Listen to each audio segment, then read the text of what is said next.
যে যেখান থেকে আমাদের আজকের আরবি ভাষা শেখার ভিডিওটি দেখছেন সকলকে স্বাগত জানিয়ে সরাসরি আজকের ভিডিওতে চলে যাচ্ছি। প্রথম যে আরবি শব্দটি সেটি হচ্ছে ইসম, মানে হচ্ছে নাম।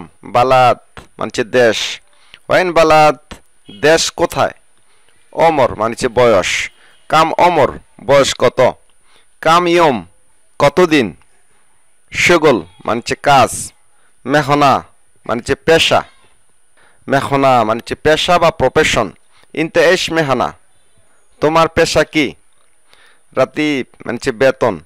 মোসারিফ মানে হচ্ছে খরচ। উইশ ইসমেক আপনার নাম কি। যদি আপনার নাম মোহাম্মদ হয় তাহলে এইভাবে বলতে পারেন ইসমি মোহাম্মদ আমার নাম মোহাম্মদ। উইশ সুগলিক কি কাজ করেন। মা ইন্দি সুগল আমার কাজ নাই। তাবান বা মারিদ মানে হচ্ছে অসুস্থ। বিশেষ করে তাবান মানে হচ্ছে ক্লান্ত বা টায়ার্ড। মারিদ মানে হচ্ছে অসুস্থ। আনা তাবান বা আনা মারিদ দোনোটার অর্থ হচ্ছে আমি অসুস্থ। আবি আর রোহেল মোস্তাশফা আমি হসপিটালে যেতে চাই। আবি আর রোহেল মোস্তাশফা আমি হসপিটালে যেতে চাই। আবি মানে হচ্ছে যেতে চাওয়া। উশফিক কি হয়েছে। যদি বলি কেন কি হয়েছে তাহলে আরবি হচ্ছে লেশ উশফিক কি হয়েছে কেন কি হয়েছে। বা এভাবে বলতে পারেন উইশ এন্দেক।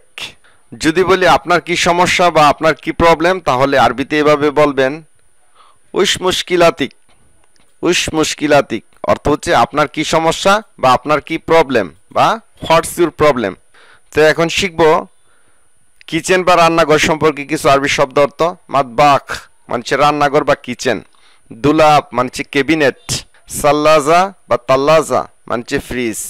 ফুরন মানে হচ্ছে চুলা। চুলা আরবি দুইটি ফোরন বা বুতাজাস। রাফ মানে হচ্ছে তাক। তাওলা মানে হচ্ছে টেবিল। কুরসি মানে হচ্ছে চেয়ার। কুরসি মানে হচ্ছে চেয়ার। মিকনেসা মানে হচ্ছে ঝাড়ু।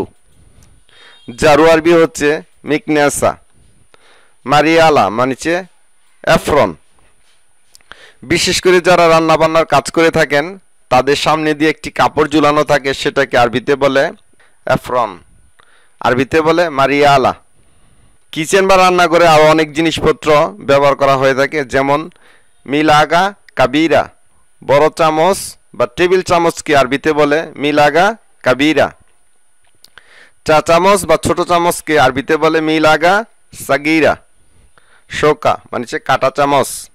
শওকা বা শোকা মানে হচ্ছে কাটা চামচ। সিকিন মানে হচ্ছে চাকু বা নাইফ। মিরওয়াহা মানে হচ্ছে ফ্যান বা পাখা। গিদর মানে হচ্ছে পাতিল। সাহান মানে হচ্ছে প্লেট। বাসন বা প্লেটকে আরবিতে বলে সাহান। কাটিং বোর্ড বা যে বোর্ড দিয়ে বিভিন্ন তরকারি বা অনেক কিছু কাটাকাটি করা হয়ে থাকে সেটাকে বলে কাটিং বোর্ড। আরবিতে বলে লোহিত্তাগিত। লোহিত্তাগিত। সিনিয়া মানে হচ্ছে ট্রে। বার্তামানা মানে হচ্ছে জার বা কাচের কৌটা বা বয়ম। সাল্লা মানে হচ্ছে জুড়ি। খাল্লাত মানে হচ্ছে ব্লেন্ডার। গারোরা মানে হচ্ছে বোতল। যে কোনো বোতলকে আরবিতে বলে গারোরা। বাদিয়া মানে হচ্ছে বাটি। বাটিকে আরবিতে বলে বাদিয়া। মিগলা বা গাল্লায়া মানে হচ্ছে ফ্রাই প্যান। ফ্রাই প্যানকে আরবিতে বলে দুইভাবে মিগলা বা গাল্লায়া। শগল মানে হচ্ছে কাজ। ফি বা জুয়া মানে হচ্ছে ভিতরে। এলবেত মানে হচ্ছে বাড়ি। আসান মানে হচ্ছে কারণ। ইন্দি মানে হচ্ছে আমার আছে। আসান ইন্দি সুগল ফিল বেদ। আসান ইন্দি সুগল ফিল বেদ কারণ আমার বাড়িতে কাজ আছে। কারণ বাড়িতে আমার কাজ আছে। ফিল মাহাল দোকানের ভিতরে। ফিল বেদ বাড়ির ভিতরে। ফিল গোরফা রুমের ভিতরে। কারো কাছ থেকে বিদায় নেওয়ার সময় আমরা আবার দেখা হবে বা বাই আবার দেখা হবে এভাবে বলতে পারি ইয়া আখু আশুফেক আলা আখের। অর্থ হচ্ছে আবার দেখা হবে। যদি বলি বাই আবার দেখা হবে তাহলে ইয়া আখু আশুফেক আলা আখের আবার দেখা হবে। সনাম আরবি শব্দের অর্থ হচ্ছে প্রতিমা বা মূর্তি। মুবাশশির মানে হচ্ছে প্রত্যক্ষ বা সরাসরি। জিনসি মানে হচ্ছে যৌন। শাবাব মানে হচ্ছে যৌবন বা ইয়ত। দাম মানে হচ্ছে রক্ত। দামি মানে হচ্ছে রক্তাক্ত। হারিস মানে হচ্ছে গার্ড। প্রহরী বা গার্ডকে আরবিতে বলে হারিস। বান্না মানে হচ্ছে রাজমিস্ত্রি, মুলক মানে হচ্ছে রাজত্ব, সিয়াসি মানে হচ্ছে রাজনৈতিক, সিয়াসা মানে হচ্ছে রাজনীতি, বাইতুল মাল মানে হচ্ছে রাজকোষ। এখন শিখব কিছু গুরুত্বপূর্ণ রোগ সম্পর্কে। প্রথমটি হচ্ছে হারারা মানে হচ্ছে গায়ে জ্বর। গায়ে জ্বর একটি কমন একটি রোগ, আরবি হচ্ছে হারারা।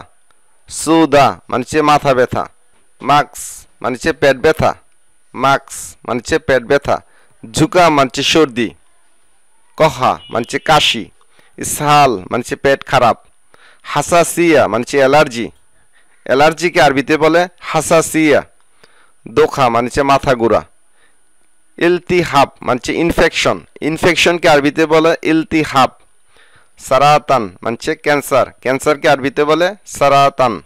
সম্মানিত আরবি ভাষা শিখার দর্শকবিন্দু, ভিডিওটি এই পর্যন্ত। ভিডিওটি ভালো লাগলে অবশ্যই একটি লাইক দিবেন, চ্যানেলটি সাবস্ক্রাইব করে নেবেন। যারা নতুন আছে তাদের মাঝে ভিডিওটি শেয়ার করার অনুরোধ জানিয়ে আজকের মতো বিদায় নিচ্ছি। আসসালামু আলাইকুম।